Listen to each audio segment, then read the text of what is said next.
Bueno, como adelantamos en el principio del programa, le agradecemos que nos haya esperado por esta demora, bueno, por una cuestión de agenda normal de lo que pasó durante la mañana. A nuestro entrevistado que ya está en línea, estamos para saludarlo a Gonzalo Pérez Álvarez. Él es historiador, una persona de la casa, como dijimos cuando comentábamos que se presentaba un libro de su autoría sobre los trabajadores de Aluar, con la participación de Diego Núñez de la Rosa, otro hombre de la casa, con quien tenemos lindo vínculo. Al igual que el contacto fluido que tenemos con el juez laboral Paulo Koenig. Así que es un gusto charlar otra vez al aire acá con Gonzalo, quien siempre nos ayuda a pensar. En este caso, además, con desde el punto de vista de los trabajadores de Aluar, la historia de los trabajadores de Aluar, o algo así. Gonzalo, buen día. Fabricio, ¿cómo va? Hola Fabricio, ¿cómo estás? Saludos para vos y ahí para toda esa casa tan querida de la Namucurá. Bueno, gracias por el saludo, por los minutos, por la demora de la realización de la entrevista. Ningún problema. Bueno, se presenta, sabíamos que no iba a tener problemas porque es una situación que afecta a los laburantes también, que es el aspecto que vos investigaste en este libro. Estamos muy atentos a tenerlo en las manos y poder chusmearlo ya. El libro que van a presentar, saquémonos de encima los formales esta tarde a las 6 de la tarde en el CEMPAT. Así es, invitado por el Instituto Patagónico de Ciencias Sociales y Humanas, por el IPCCH, ahí dirigido por Julio Besup, y sí, bueno, con toda la asistencia técnica, digamos, y de todo el laburo de difusión del capo de Diego Núñez de la Rosa, que la verdad es un compañero que da una mano enorme para esto, y bueno, también con la invitación del CEMPAT, de Rolando González y de toda la gente ahí. Vamos a estar presentando este libro que para mí es un libro que creo muy importante, no por mi autoría, sino por el proceso que reconstruye y cómo intenta hacerlo, que se llama Trabajadores del Aluminio, la historia de Aluar desde una perspectiva obrera, 1974-2022, un poco tratando de tomar toda la historia de Aluar. En realidad está tomando algunas cuestiones previas, porque también de su etapa de construcción y de lo que fue la construcción de la presa Futaleufú. claro. La propuesta del libro es obviamente pensarlo articulado, pensar a Aluar como fundamentalmente una envasadora de energía, una productora de energía, y pensar ese vínculo que fue construyendo la única gran empresa de capital concentrado que existe en Patagonia, casi que la única gran empresa de capital concentrado de Argentina que no está en la zona núcleo del capitalismo argentino, en las provincias clásicas, tradicionales, y que por lo tanto cuando se empezó a instalar tuvo como uno de los desafíos fundamentales la tarea de construir un colectivo obrero que laburase, que trabajase en esa fábrica de punta que se empezaba a instalar, que en un principio no era tan de punta en términos tecnológicos, pero que sí era de punta, podríamos decir, para lo que era la realidad patagónica, y que luego sí fue afianzando su desarrollo tecnológico, fue afianzando también su proceso de acumulación y centralización de la propiedad, como se dice en términos técnicos, tanto aguas arriba como aguas abajo del proceso productivo, o sea, integrando desde la producción de energía, de la que antes era beneficiario y de la que ahora es dueño, hasta la producción de elementos que se desarrollaban a partir del aluminio, y una gran empresa que siempre tuvo un vínculo muy particular con el Estado argentino. De hecho es un proyecto financiado por el Estado argentino, especialmente a partir del impulso que le dio la Fuerza Aérea, que puso más del 85% de la inversión, pero sin embargo esa inversión del Estado argentino se hizo en función de las ganancias de una gran empresa privada a la cual el Estado argentino nunca le pidió nada, ¿no? Eso es uno de los puntos que yo planteo bastante en el libro, porque el Estado argentino nunca le exigió, digamos, le dio, pero no le exigió. Claro, le dio ese enorme subsidio y nunca le exigió nada, que yo creo que podríamos y deberíamos exigirle mucho más. Por ejemplo, que tras 48 años de producción de esa empresa en nuestra región, se genere realmente un parque metalmecánico donde en nuestra región se fabriquen todos los productos de aluminio que se consumen en el mercado argentino, ¿no? Porque Aluar además tiene la particularidad clave de ser una empresa monopólica en Argentina, ser la única productora de aluminio primario y por lo tanto eso le da un poder de una naturaleza enorme, ¿no? Bueno, y esto conectado con el colectivo obrero, con los procesos de lucha que fueron desarrollando, con cómo fue para muchos de esos obreros que en muchísimos casos venían directamente de zonas rurales, del laburo vinculado a la naturaleza, pasar a una gran empresa de estas características, Claro. qué costos vivieron, también qué posibilidades de desarrollo tuvieron, ¿no? Porque ahí hay Los un trabajadores. vínculo que para quienes son de Madrid lo deben tener muy claro, bastante contradictorio, ¿no? Porque por un lado, el laburo en Aluar tuvo costos vivenciales muy grandes, sufrimientos muy grandes, enfermedades, costos corporales, muertes y lo que se sabe hasta en términos de contaminación que sufrieron los trabajadores, algo especialmente ahora bastante, eh, eh, bastante firme, digamos, en la memoria por el reciente libro de Trovant, Sí, nos que referimos a antes eso siempre como introducción. claro, que antes siempre había sido, digamos, casi como un rumor y un reclamo de algunos sectores de trabajadores, pero nunca se había plasmado, nunca se había logrado, por ejemplo, que la justicia de Chubut lo investigue realmente en profundidad.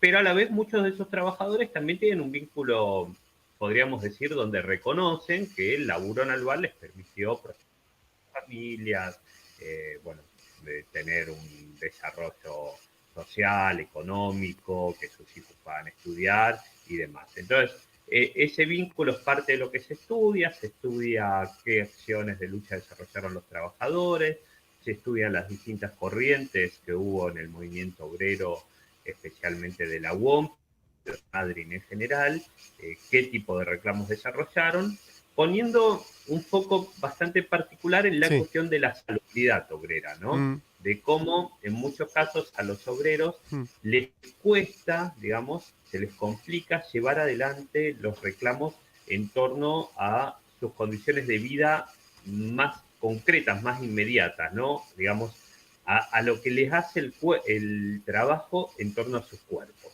¿no? Cómo les cuesta, qué costos les genera a sus cuerpos el trabajo que realizan día a día.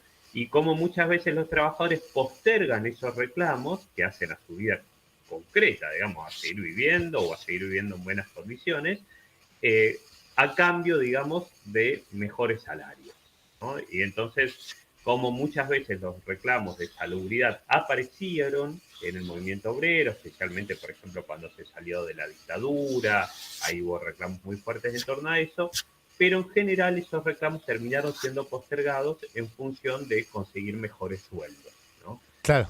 Y bueno, y eso es parte de las cuestiones que trato de explorar, pensar cómo eso fue aprovechado por la empresa y cómo muchos de esos obreros hoy sufren consecuencias muy graves para su salud, muchos de ellos ya han fallecido, mientras la empresa se mantiene en plena expansión, en pleno crecimiento y con ganancias multimillonarias. Estamos escuchando a Gonzalo Pérez Álvarez, es historiador, autor del libro que recorre la historia de los trabajadores de Aluar.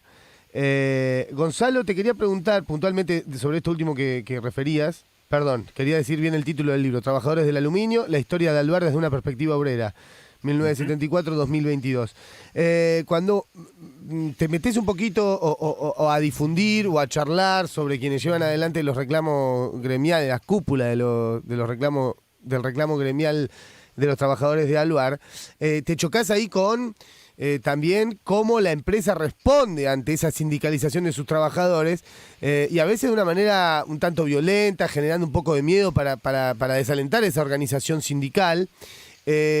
Y hoy, por ejemplo, por lo menos en los últimos 5 años, lo que hemos escuchado es, o hemos relevado, mejor dicho, una actitud así muy celosa de la empresa en cuanto a la sindicalización de sus trabajadores, atentos a si pueden descontarle la plata que le puedan descontar, si los pueden cambiar de rubro cuando los puedan cambiar tipo sanción o de horario, o bueno, y esto hace que la exposición que tienen quienes representan gremialmente a los trabajadores sea en detrimento justamente de los derechos que terminan consiguiendo. ¿Cómo es esa relación a lo largo de la historia según lo que pudiste ver?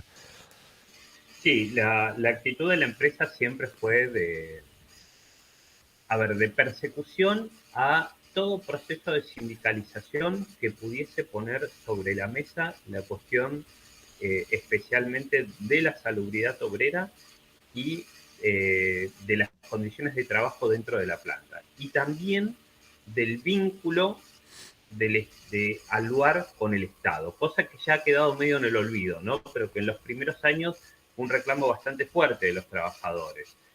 Hubo algo que es muy poco conocido, en el libro lo retomo, está también en el libro de Hipólito Solari Irigoyen, El escándalo Aluar, hasta un proyecto de estatizar Aluar, justamente por este debate. Claro. Si el Estado había puesto más del 85% de los fondos, ¿por qué las ganancias de una empresa que seguro iba a dar ganancia porque es monopólica tenía que quedar en manos de un privado, ¿no? Realmente algo llamativo, por no decir absurdo. Bueno, eso de que en general la empresa aceptó el sindicato siempre y cuando restringiese sus reclamos solo a los salariales. Y ahí tenía pujas, tenía enfrentamientos, pero lo aceptaba. Ahora, cuando el sindicato quería avanzar en otro tipo de reclamos, por ejemplo, esto que te decía, vinculados a la función social de una gran empresa productora de un bien estratégico para el país como es Aluar, o a la salubridad obrera y a la salubridad de la población en general, ahí era directamente atacado. Y era directamente atacado con distintos métodos.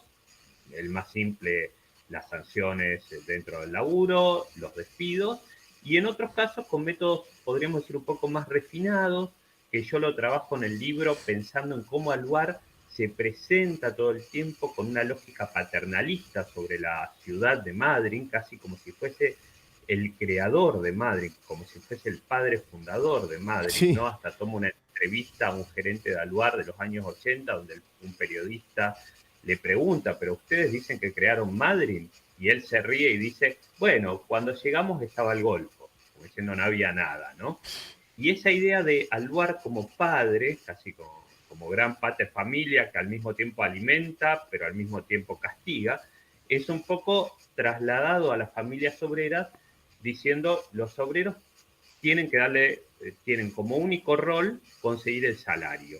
Cuando cuestionan algo más, eso se introduce como una cuestión que afecta la lógica familiar. Y, por ejemplo, Aluar en muchos casos lo que hizo fue llamar, en un punto intimidar, a las esposas, a las parejas de los trabajadores de Aluar, que en general eran varones, y cuestionarles directamente que las actitudes de sus parejas estaban poniendo en riesgo su trabajo y por lo tanto ponían en riesgo a su familia, ¿no? Es interesante eso. Es un buen documento. Claro, esas metodologías que yo lo que digo es ahí recurrían a nociones de feminidad, a nociones de masculinidad que tenemos muy incorporadas, ¿no? Todos nosotros, los que somos hijos de trabajadores, los que somos de familias obreras, fue algo muy utilizado por la empresa. Y luego directamente, como decía antes, fue utilizado los métodos más concretos y más duros de despidos masivos, por ejemplo, en un conflicto que yo trabajo muy en profundidad, porque fue un conflicto clave, que fue el conflicto de finales de 1993, inicios de 1994, donde hubo un despido de casi 100 trabajadores, casi todos ellos de lo que era la corriente sindical opositora a la conducción tradicional de la UOM, corriente sindical que había llegado a ganarle la conducción a la corriente sindical tradicional de la UOM, y que eran los que habían cuestionado elementos fundamentales de la salubridad, ¿no? Ellos en su gran mayoría fueron despedidos, y eso implicó luego la posibilidad para Aluar de acrecentar muchísimo los niveles de productividad y los niveles de explotación dentro de la fábrica, ¿no? Entonces, todos esos elementos son analizados. Gonzalo, buen día. Facundo te saluda. ¿Cómo te va? ¿Cómo estás, Facundo? Bien. Son muchas las aristas. Nosotros en 11 años que tiene la radio hemos compartido mucho material histórico, sobre todo con Carlos Merino en su momento. Uno de ellos es el denominado informe Barros, ¿no? Que alimenta la bicameral de 1975.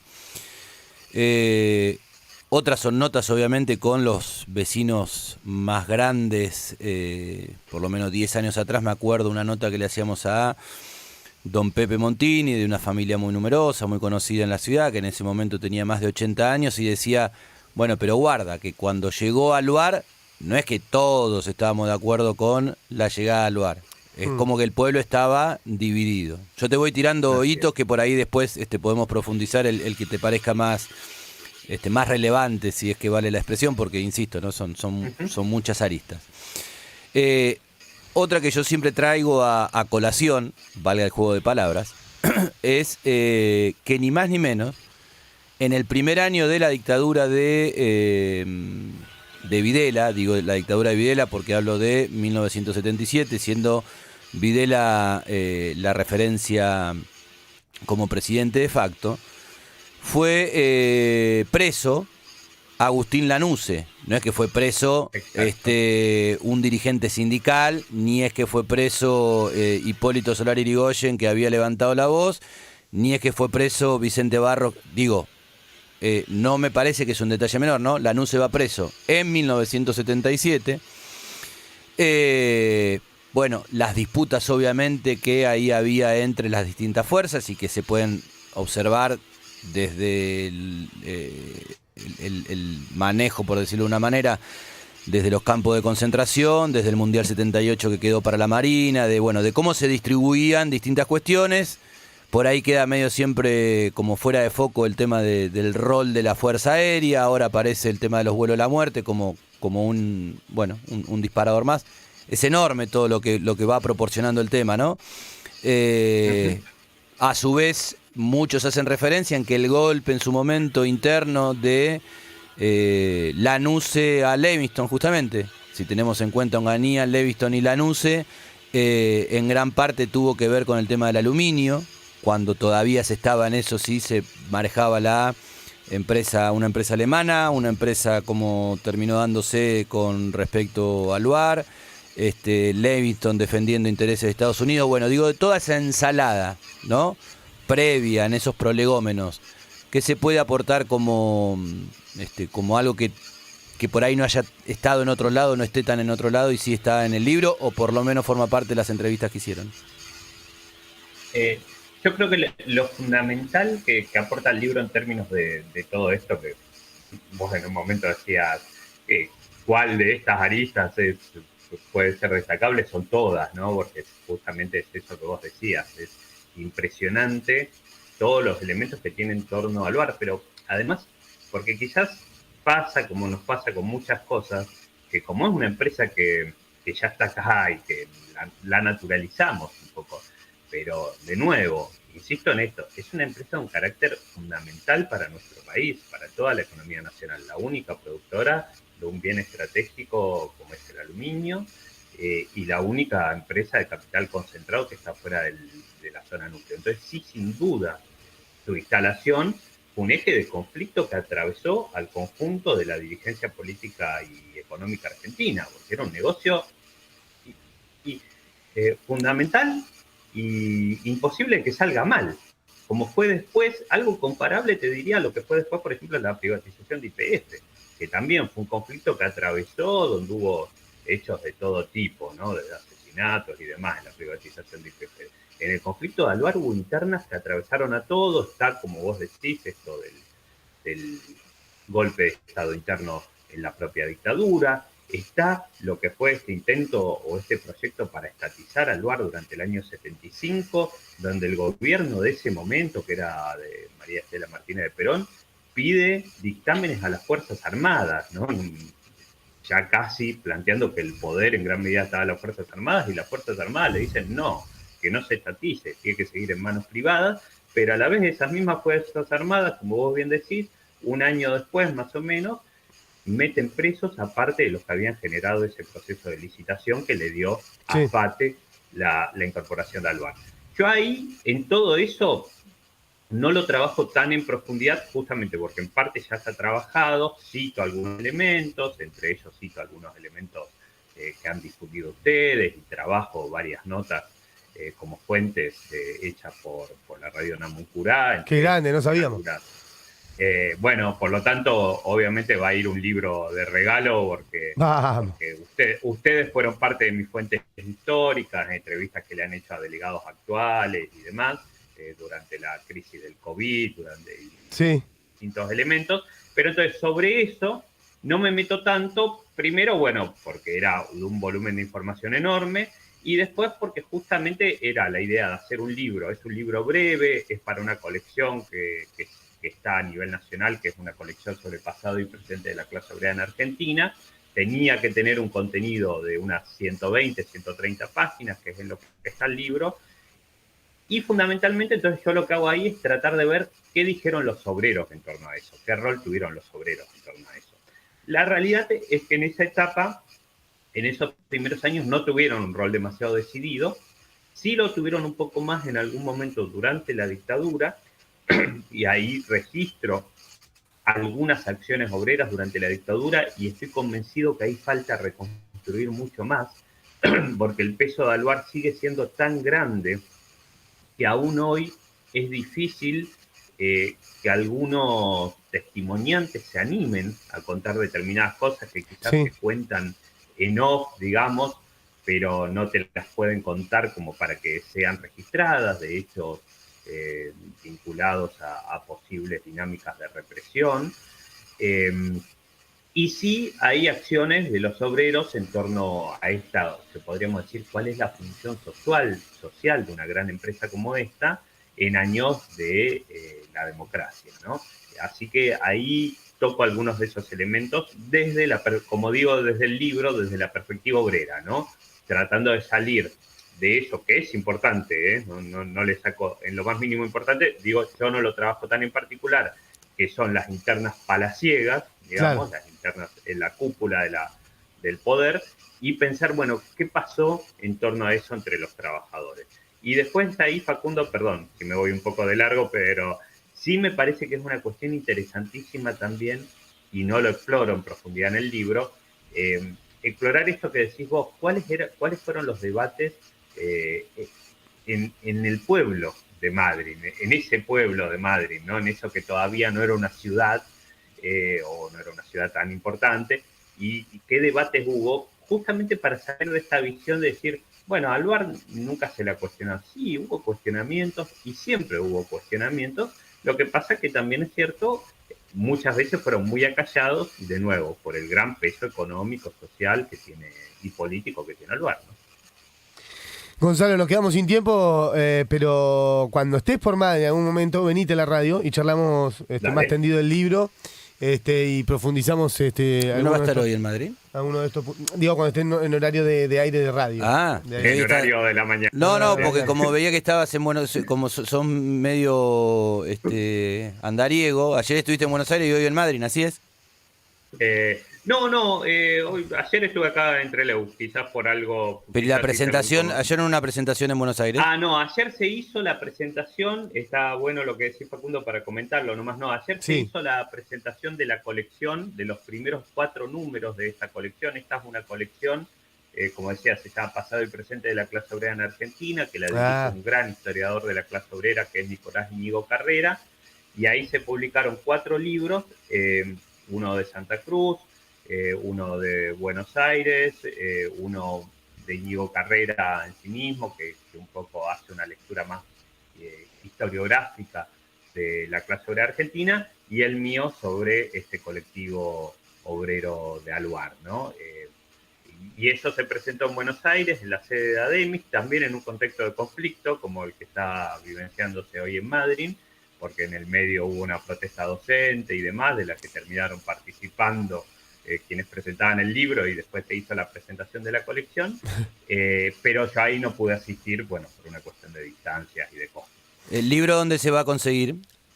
El libro, mira, por ahora lo tengo a la venta yo, por algunos ejemplares. Se puede conseguir también a través de las redes sociales de la editorial, que es Grupo Editor Universitario, perdón. Si entran, buscan ahí, buscan la colección Pasado y Presente de la Clase Obrera en Argentina, y lo voy a tratar de dejar también en algunas librerías ahí en Madrid y acá en Trelew. Abrazo, Gonzalo, y que sea con muchos éxitos. muchas gracias por la difusión que siempre dan a todos estos proyectos, a todas estas iniciativas.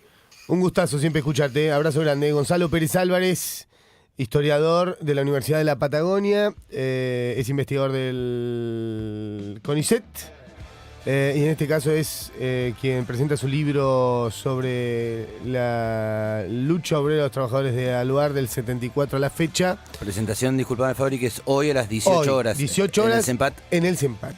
Para quien quiera participar, para quien quiera ir. Siempre está bueno porque salís un poco de la cuestión protocolar y te vas a encontrar con gente que seguramente también te va a poder compartir información, mucho más rico, vivencias. Lo imagino a Moreno. Sí, claro. Le mandamos un saludo ahí, esperando ese momento, metiendo un bocadillo. Hoy 18 horas en el CEMPAT. Hay otra agenda. Bisagra.